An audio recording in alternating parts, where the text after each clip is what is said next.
Madame, Monsieur, bonjour et bienvenue à ce nouveau numéro de l'émission Contre nous, soit dit magazine d'analyse d'actualité politique, sociale, économique et juridique qu'on a lancé ici à CPL Télévision. Des questions importantes sont mises sur la table avec un invité sur le plateau, on tente d'en parler.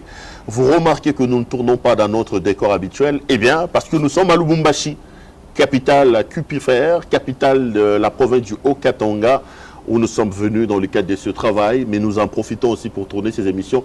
D'ailleurs, en parlant de Lubumbashi du Haut-Katanga, je voudrais saluer ici nos amis de Lubumbashi et d'ailleurs, qui vont désormais, commencer à nous suivre sur la chaîne des télévisions, radio et TV, Sky, à Lubumbashi, une chaîne qui vient de naître, mais qui fait déjà des preuves très, très importantes dans le sillage et dans l'univers médiatique de ces points-là de la République. Ici, je tire mon chapeau au numéro 1 de la chaîne, mon ami personnel, mon ami et frère Jean-Luc Capin de Mouine-Mangaz. Donc, CPL Télévision, nos programmes à suivre désormais à partir de Sky TV et Sky Radio à Lubumbashi dans le Katanga. L'actualité dans le pays est restée dominée par le réforme à la Commission électorale nationale indépendante. Il semble que ce qui se passe actuellement n'est pas ce qui a été souhaité par l'initiateur du projet de loi qui est Lutundula. Lutundula, ministre, personne ne peut défendre sa loi mieux que lui-même. La loi a été charcutée, on en parle. Et le journalisme, ceux qui se font payer pour s'attaquer au président de la République et se déplacent à Lubumbashi, le travail des journalistes, on en parle. On reviendra également sur d'autres questions importantes de l'actualité de l'heure. Un invité que vous avez l'habitude de suivre chez nous, mais qui est aussi à Lubumbashi, Eric Wemba. Bonjour, ça va? Bonjour, ça va bien, Perrault. Ça fait plaisir de t'avoir ici à Lubumbashi. Je suis à Lubumbashi avec toi. Il faut le dire, nous sommes venus couvrir une activité du Parti Ensemble de Moïse Katumbi. On en parlera. Il ne faut pas être pressé. Je ne suis pas pressé. Je sais que tu as pris tes $10 000, mais on va en parler. L'actualité dans le pays, c'est d'abord la mort de Kitengeyezou. Vous avez vu Kitengeyezou décédé.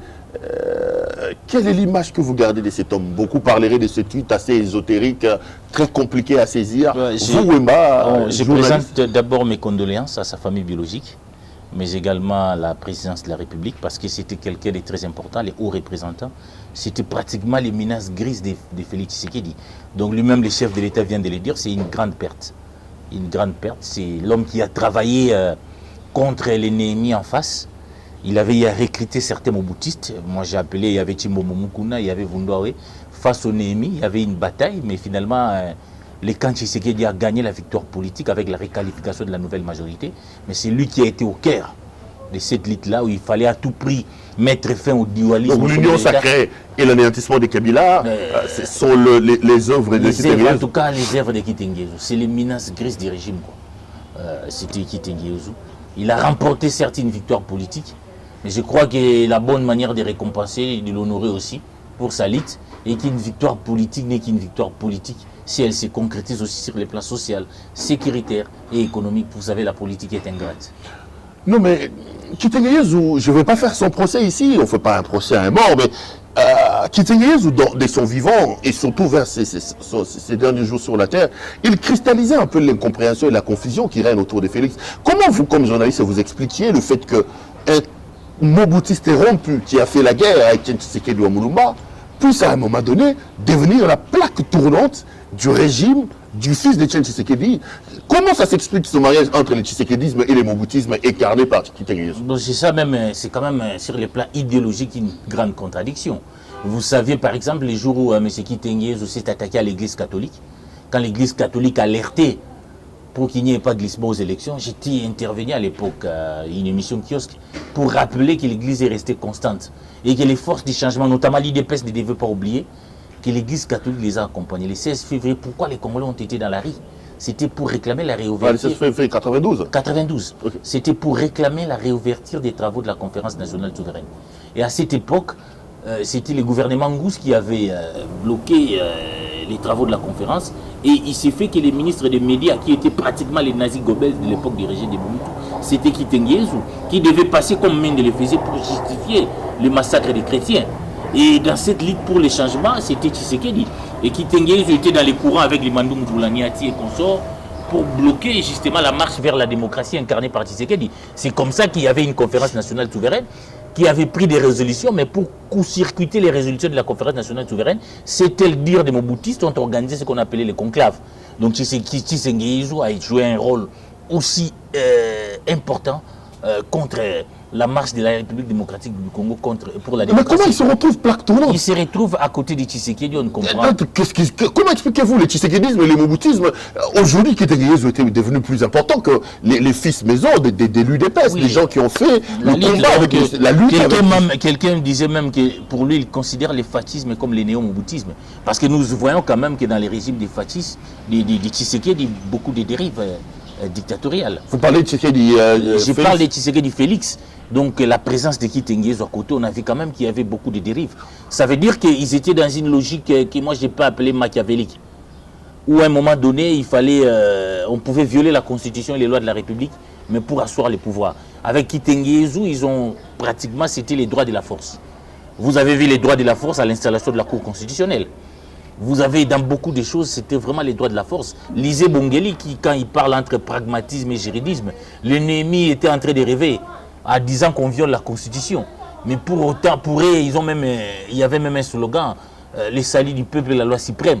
C'est-à-dire, pour consolider notre pouvoir, s'il est pris à payer, c'est de violer la Constitution, on peut violer la Constitution. Il suffit et ça, c'était à mettre dans l'actif de Kitengézo. C'était à mettre dans l'actif. Donc Kitengézo, pour vous, il incarne quoi? C'est les fascismes, mais ce n'est pas le tshisekédisme. J'aime quand vous en parlez. Donc les fascismes que nous pouvons aussi assimiler au néo-moboutisme, qui a mis KO pratiquement les kabylismes. Évidemment. Et vous faites la différence entre le fascisme et le tshisekédisme. Mais oui. Vous dites que les deux, ce n'est pas le même courant. Ce n'est pas le même courant. Le fascisme s'approche du moboutisme. Parce que ceux qui incarnent dans l'occulte les fascismes, ce sont des moboutistes. J'ai cité Kitengézo en tête. J'ai cité Vundor et Tepemako. J'ai cité Timbo Mukuna. Donc c'est ce courant des moboutistes-là qui a mis KO les kabylismes. Pour installer, pour les retours, parce que pour les moboutistes, ils considèrent Tshisekedi comme leur fils. N'oublions pas que Tshisekedi père a été d'abord dans les parti-État, c'était des grands amis, ils ont eu des divergences à un moment. C'est-à-dire entre les moboutistes, pour faire les choix entre les kabylistes, qui les ont fait chasser au pouvoir, entre les tshisekédistes, ils ont choisi les tshisekédistes. Ils sont plus proches des Tshisekedi que des Kabila. Du moins, ils ont été ensemble. Mais vous dites aussi que le courant fascisme n'a rien à voir avec le tshisekédisme. En tout cas, n'a rien à voir avec les courants incarnés par les tshisekédismes. Rien qu'à voir ceux qui sont proches, ceux qui sont dans le culte, dans les secrets des Tshisekedi, vous allez voir, ça n'a rien à voir. Non, mais les deux, c'est toujours l'école du peuple d'abord. Hein. C'est toujours l'école de... Ne répétons pas le débat, le peuple d'abord, moi... Je vais voir seulement, au-delà d'être un slogan, je vais voir dans la réalité ces peuples d'abord. C'est ce que je ne constate pas encore depuis que des années Tshisekedi au pouvoir.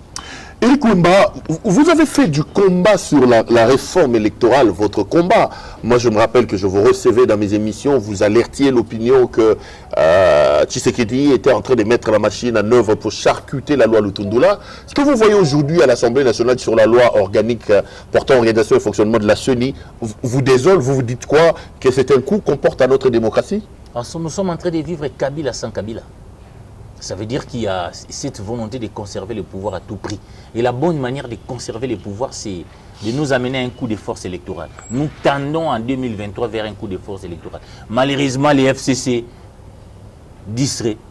Justement, au niveau de la PAJ, cette est aujourd'hui orpheline. C'est-à-dire son géniteur est aujourd'hui vice-premier ministre des Affaires étrangères. Il ne sait plus la défendre, malheureusement. Et vous savez, quand on a la bouche pleine, on ne parle pas. Je parle de mon vieux Christophe que j'ai sali à Passa. Mais lui-même, il est en train de constater que l'esprit et la lettre de sa loi est complètement bâti en brèche. Qu'est-ce qui était important proposé dans la loi Lutundula que M. Tshisekedi, Mbosso et les autres ont enlevé? Oui, ce qu'ils ont charcuté, c'est que l'objectif était, on a vu des élections dans ces pays. Comment faire différemment? Parce que nous perdons beaucoup de temps. Vous êtes avec moi dans la contestation électorale. Au niveau de la Cour constitutionnelle, de la Cour suprême, il y a eu 3 élections dans ces pays.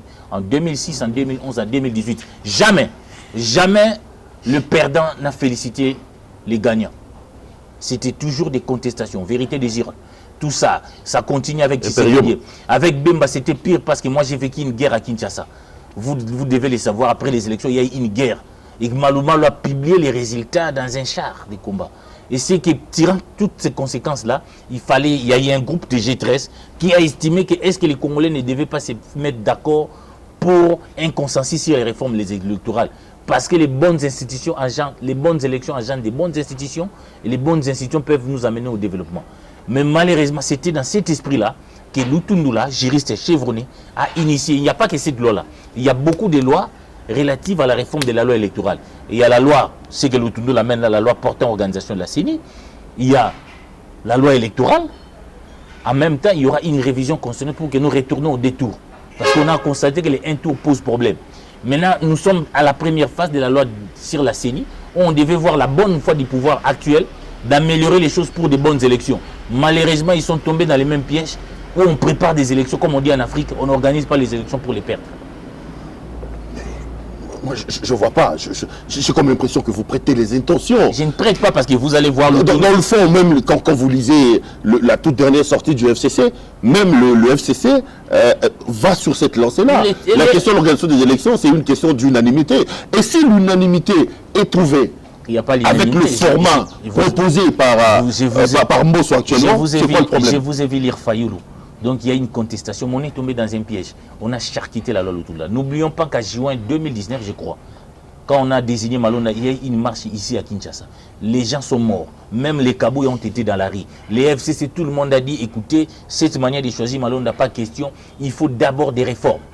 Tout le monde a réclamé des réformes. Voilà que nous avons des intellectuels dans notre pays comme Lutundula qui a réfléchi sur les problèmes électoraux au Congo. Comment offrir aux Congolais de bonnes élections en 2023 pour que ça se fasse. On parle souvent de la France, des États-Unis. Mais moi, j'ai assisté aux élections Macky Sall et Ouad en direct de la télévision sénégalaise, où j'ai vu avant même la publication des résultats. Rien que par les tendances données par les médias, Ouad a félicité Macky Sall. Mais vous voyez des élections qui se passent aujourd'hui où les médias ne peuvent même pas donner les tendances, on coupe l'Internet. Mais comment faire pour éviter cela? Le vrai problème, c'était d'abord commencer par la réforme de la CENI. Et Lutundula avait pensé à une représentation paritaire au niveau de la CENI. Puisque c'est pour dépolitiser la CENI, pas question de partage des postes en fonction des poids politiques. Nous serons égalitaires là-bas pour que nous nous contrôlions. Et on a mis en place un autre organe qu'on a appelé COPEC. Pour que ces COPEC-là soient en mesure de contrôler la gestion financière de la CENI, au lieu que ce soit l'Assemblée nationale. Donc toutes ces réformes-là, apportées par Lutundula, ont été mises de côté. En fait, c'est que nous sommes revenus là. On est revenu à la CENI dans sa version originale. Donc on a fait du Kabila sans Kabila. Donc on est venu à la CENI dans sa version originale. La CENI est aujourd'hui politisée. Et quand la CENI est politisée, vous savez... Mais même dans la version de Lutundula, on n'empêchait pas aux politiciens d'être dans la CENI. Hein? Oui, mais avec un équilibre. Les politiciens devaient être là, mais avec un équilibre. Pas question d'avoir plus de la majorité. Pas plus la majorité et l'opposition, parce que cette institution doit être neutre. Tout le monde se contrôle là, il n'y a pas la majorité et l'opposition. Puisqu'il ne fallait pas inventer la roue, Lutundula a réfléchi de cette façon-là.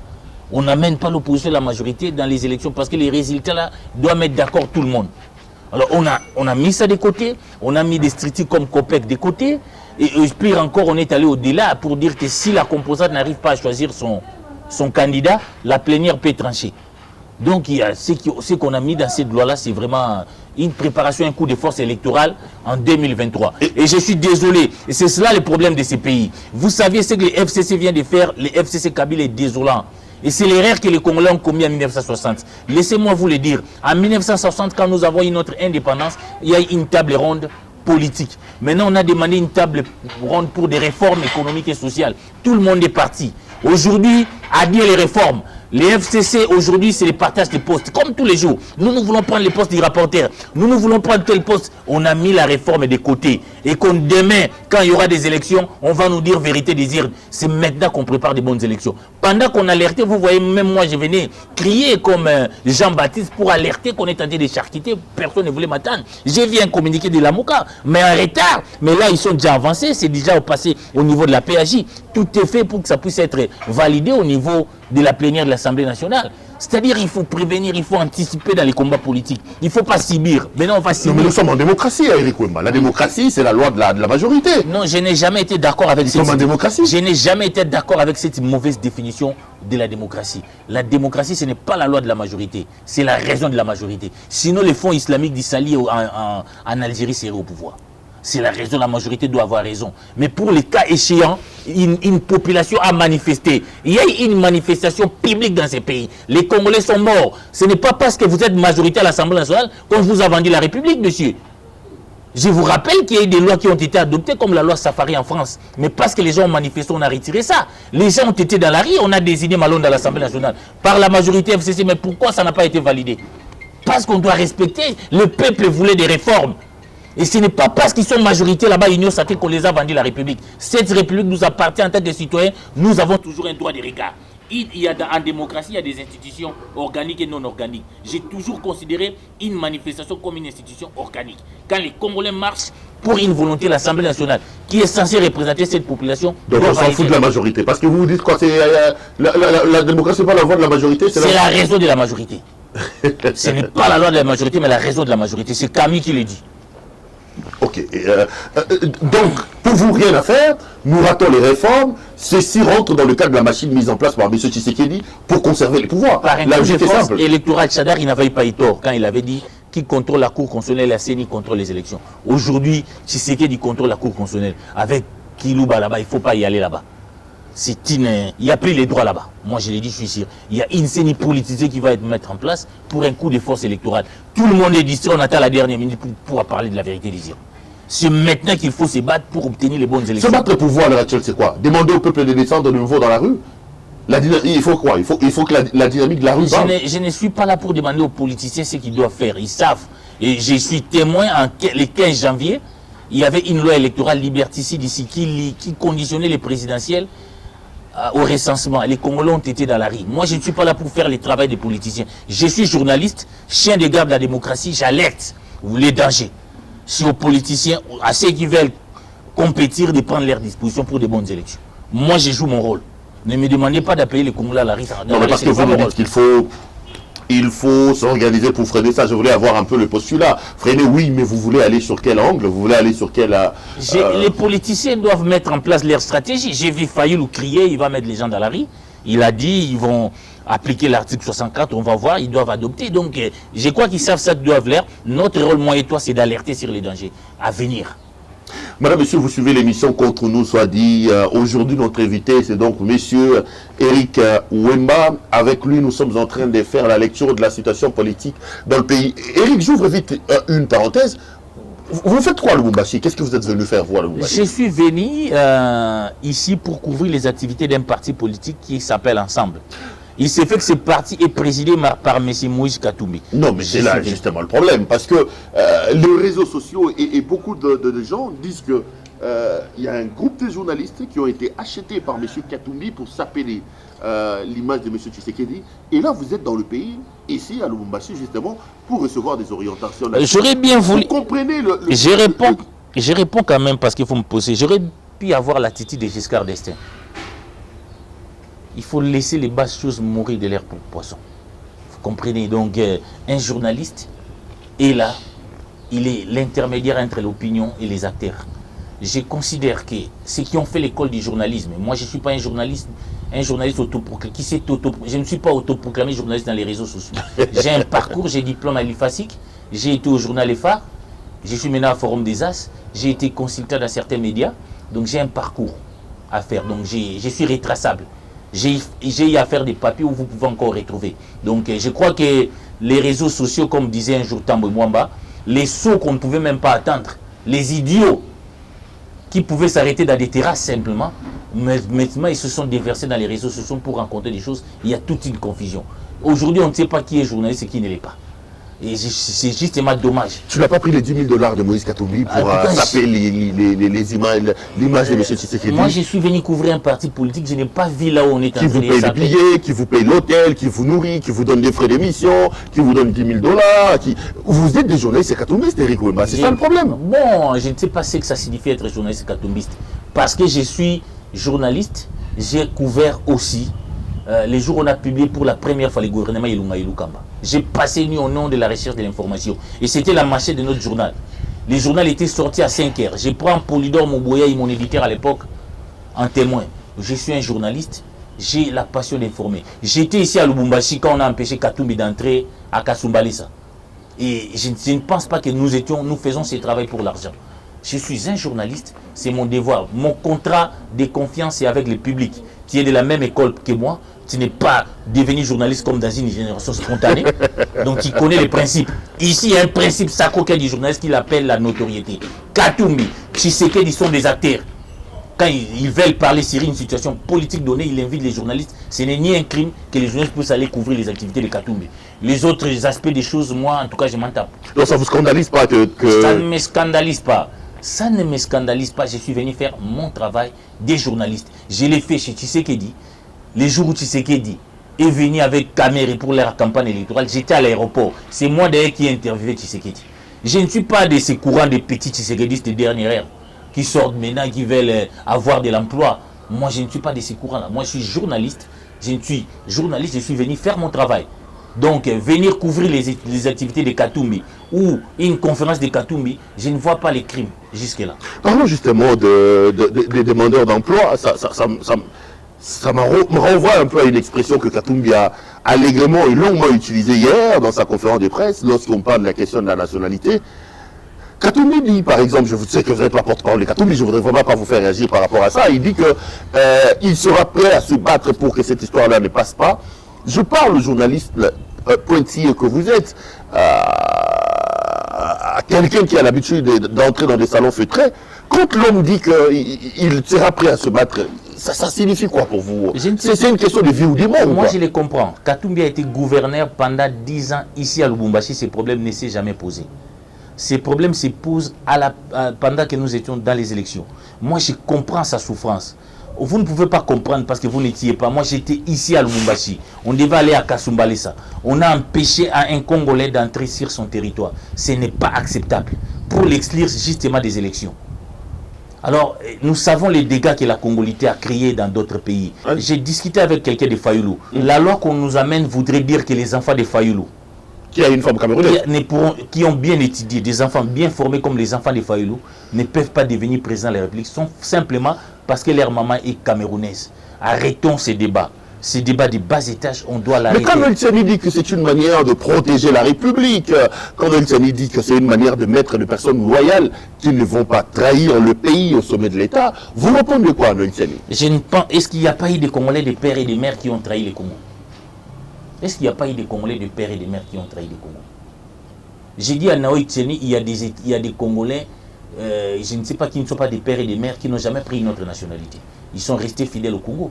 Contrairement à lui qui a eu la nationalité américaine. Et cela est vérifiable. Cela est vérifiable. Tchani a eu la nationalité américaine. Entre lui et des Congolais qui sont restés attachés du Congo. Vous savez, ces problèmes-là, dans la révision constitutionnelle introduite par Delis Sanga, on parle de la loi de l'article 10 portant sur la nationalité. Et les chefs de l'État étaient d'accord pour qu'on puisse revoir cette loi. Parce que lui-même, Félix Tshisekedi, a des affaires belges. Est-ce que vous le savez? Moi qui vous parle, j'ai des frères avec qui on porte les mêmes noms, qui sont français, mais qui sont restés attachés au Congo, qui se disent qu'ils sont exilés là-bas, ils sont nègres, on ne veut pas ils veulent retourner. On doit réintégrer ces gens-là dans la société. Nous devons évoluer avec la nationalité. Je trouve la proposition de Noël Tchani rétrograde.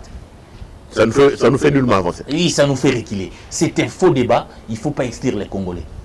Et j'ai dit, Bélard Mouyemonene vous a rappelé que Tshisekedi avait alerté. Si on se réclame tshisekédiste, on ne devait pas emprunter cette voie-là. Nous avons mené ces combats ici de tshisékédisme dans ces pays. Moi, j'ai participé, j'ai vu ces combats-là. C'était les combats de Tshisekedi, c'était mettre fin à la politique d'exclusion. Le Congo, c'est un pays, nous avons construit l'histoire de ces pays par les sangs. Il fallait des journalistes pour aller dénoncer les génocides de Léopold II, où il y a eu des millions de morts, pour que le monde tire l'attention sur nous. Chaque période de l'histoire, nous avons construit. Et nous sommes allés à San City, où les gens se sont battus pour ces problèmes de nationalité. Et les gens ont dit, mettons fin à cela. Vous voulez dire, vous êtes Congolais, venez réintégrer. C'est comme ça qu'un Roubero a été candidat président dans ce pays. Pourquoi aujourd'hui on veut remuer les couteaux dans la plaie? Et vous pensez que c'est une loi qui vise exclusivement que Moïse Katumbi? Parce que Noël Tchani dit que vous savez que la loi elle est impersonnelle. Vous ne pouvez quand même pas personnifier une loi qui au départ doit être une loi impersonnelle en la personne de Moïse Katumbi. Non, nous savons les manœuvres. Vous savez qu'il y a eu une décentralisation dans ces pays qui est en train d'échouer aujourd'hui. Justement parce qu'il ne faut pas faire des lois taillées sur mesure. Nous alertons, nous ne venons pas défendre Katumbi. Moi, je défends les valeurs. C'est comme ça que le jour où on a réprimé la marche de Fayoulou, moi et toi, nous avons dénoncé cela. Je suis en train de dire qu'il faut que les lois... On a pensé qu'il fallait, je ne sais pas, aller vite à la décentralisation. Et vous savez qu'aujourd'hui, il y a des provinces qui n'ont même pas de bureaux. Et à l'époque, Lutundu l'avait dit à Bochab, que oui à la décentralisation, mais il faut aller méthodiquement. On est allé trop vite. Mais vous voyez aujourd'hui l'instabilité dans les provinces. Notre décentralisation a complètement échoué. Justement parce qu'on pensait pour punir Katumbi, il fallait découper les Katanga. Nous en sommes où? Aujourd'hui, certains pensent pour exclure Katumbi, il faut cette loi-là. Mais vous ne savez pas les conséquences de la crise identitaire. L'ivoirité ne vous dit pas quelque chose, non, Pérou? Où la Côte d'Ivoire s'est déchirée, les gens se sont battus. Vous savez, la guerre identitaire, il faut éviter cela. Nous tous, Mélenchon rappelle, nous venons de quelque part. Nous tous, nous venons de quelque part. Mais parce que nous avons voulu être dans une nation ensemble, nous avons dit venir, c'est-à-dire qu'on a limité les frontières, les Baloubs étaient de l'autre côté. Il y a des gens qui ont pensé les Congo, qui ont limité ces frontières et ça nous a obligés d'être ensemble. Et nous avons construit ce qu'on appelle nation. Ne remettons pas ces valeurs-là en cause. Parce qu'il y a des Angolais qui sont nés ici, mais qui sont attachés au Congo, ils n'ont jamais vu l'Angola. Comment vous allez dire à ces enfants, retournez chez vous en Angola? Les droits de l'homme étaient dit des apartheids. Voulez-vous faire des Katoumi en apartheid comme Kabila l'a fait hier? Non, Félix Tshisekedi, nous étions à la Senko. Vous étiez les représentants et vous avez dit non à ça. Aujourd'hui, ne laissez pas ces flatteurs-là vous détourner. Ne laissez pas ces flatteurs-là vous conduire sur une mauvaise voie. Laissons, les Congolais ont besoin de se reconstruire. Laissons les élections. Si vous avez un bon bilan, vous allez battre Katumbi. Si vous avez une offre politique, vous allez battre Katumbi. Allons aux élections. N'allons pas des élections, on doit penser exclure les autres. Ça ne sert à rien. Cela n'amène que la violence. On va terminer cette émission. On vient de dépasser la trentaine. Eric Wemba, on ne peut quand même pas boucler sans qu'on parle un peu de la gestion de la situation catastrophique du volcan Nyiragongo. Est-ce que vous pensez que notre pays, nos autorités se montrent à la hauteur de la gestion de cette catastrophe-là? Non, ils ne se sont jamais montrés à la hauteur. Vous savez, ce qui se passe aujourd'hui devait nous interpeller, nous journalistes. C'est parce que nous ne faisons pas assez un travail. Ça devait appeler à M. Mbosso Kabound de démissionner. Simplement parce que je crois que c'est ça l'union sacrée aujourd'hui. Au lieu d'imaginer des lois pour exclure Katumbi, je vous rappelle que le 2 octobre 2020, je crois, un député estampillé Lamouka avait introduit une question orale, une question orale avec débat, pour alerter que la situation là-bas était catastrophique. L'instance choisie, l'instance l'OVG, je crois, Observatoire volcanologique, qui était chargée de surveiller, les gens ne faisaient pas le travail parce qu'ils n'étaient pas payés. Cette loi-là, on a introduit depuis le mois d'octobre, on ne les a jamais alignés. Si on avait aligné, si on avait examiné cette loi-là, peut-être qu'on aurait prévenu. Une question aura levé débat. C'est cela. On a mis les gens au Parlement pour les contrôles parlementaires. Non pas pour aller boire des champagnes comme fait M. Mbosso, ou qui va biver, manger, pour danser comme il faisait autrefois là. Non pas pour inaugurer des toilettes dans une école à Kingaboua. Vous êtes là pour d'abord les contrôles parlementaires, afin d'alerter, de contrôler l'exécutif. Voilà, cette loi, on ne l'a jamais alignée. Aujourd'hui, nous sommes là en train d'aller déplorer des morts. Je ne dis pas qu'on aurait dû éviter les morts, mais on aurait dû prévenir. Vous voyez, les gens pour se sauver, c'était les sauve-qui-paient là-bas, alors qu'on aurait dû prévenir. Je crois que c'est la conséquence politique. Si nous étions un pays sérieux, un homme comme Kabound Mbosso ne devait pas être là. Ils sont à autre chose. Ça, ce sont des conséquences politiques.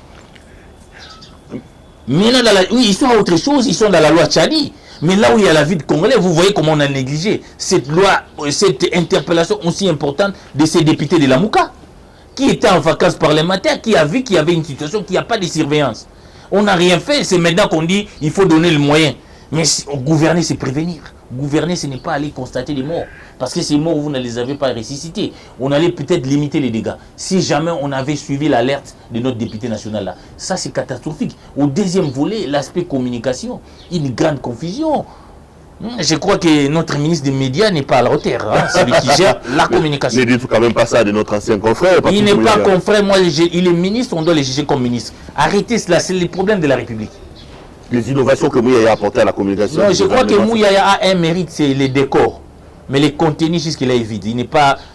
Quand je vois Mende, je vois Sakoum, je vois Mouyaya, je vois vraiment que l'écart est trop long. Oh non, attendez. Ne soyez pas aussi rigide comme ça avec Mouyaya quand même. Hein. Donc j'ai comme l'impression qu'au Congo, les gens cherchent le pouvoir. Quand on les donne, ils ne savent pas l'exercer. Vous reprochez quoi à Mouyaya dans sa communication? Donc je reproche à Mouyaya, il s'intéresse plus au décor qu'au contenu. Il ne porte pas la voix de la République. Ce qu'on attend d'un porte-parole du gouvernement, c'est de porter la voix de la République. Vous savez les silences qu'il a observés quand il y a eu l'affaire Kagame là. Moi, ça m'a un peu illustré pour un ministre des médias. Quand je vois comment Sakombi pouvait réagir, comment Mende. Et Mouyaya s'est donné un rôle. Il s'est donné un rôle, donc il a observé les silences. Il devait entendre l'interview du chef de l'État pour aller voir, pour commenter cela, comme s'il était journaliste de la presse présidentielle. Il se comporte plus en journaliste de la presse présidentielle qu'en porte-parole du gouvernement. Et c'est vraiment dommage. Il ne porte pas la voix du Congo. Et je suis en train de le lui dire, il est en train de me suivre, il doit s'améliorer. Vous voyez, même avec beaucoup de légèreté, il a annoncé qu'il aurait une autre éruption, il a induit toute la population congolaise en erreur. Il n'est pas vraiment jusque-là à sa place. Il ne me convainc pas. Je lui reconnais un mérite. Les décors, il les fait en tout cas plus que même. Et même plus que Sakombi. Mais les contenus jusque-là, il ne porte pas la voix du Congo. On va terminer cette émission. Et quand le président lui-même dit que la situation est quand même grave, mais sous contrôle, vous croyez? Quand le président dit qu'il va se rendre là-bas avec la première dame et qu'il attend que les aéroports s'ouvrent, vous croyez également à cela? Bon, écoutez, les promesses en politique n'engagent que ceux qui les croient. Il y en a tellement eu des trucs non réalisés que moi, je ne crois plus en rien. Vous croyez plus à M. Tshisekedi? Ah, je ne crois pas. Je crois qu'il est toujours sur la 2023 aussi là. Nous en avons assez. Moi, vous pensez qu'il est l'heure de le faire partir? Je crois que M. Tshisekedi a eu le mérite de nous aider à obtenir pour la première fois dans notre histoire, au-delà des frustrations personnelles, la passation civilisée du pouvoir. Il doit s'arrêter là. Je crois qu'il doit préparer à quitter le palais de la nation, à remettre le palais de la nation au président qui sera élu dans une élection inclusive en 2023. Il n'est pas à sa place, M. Tshisekedi?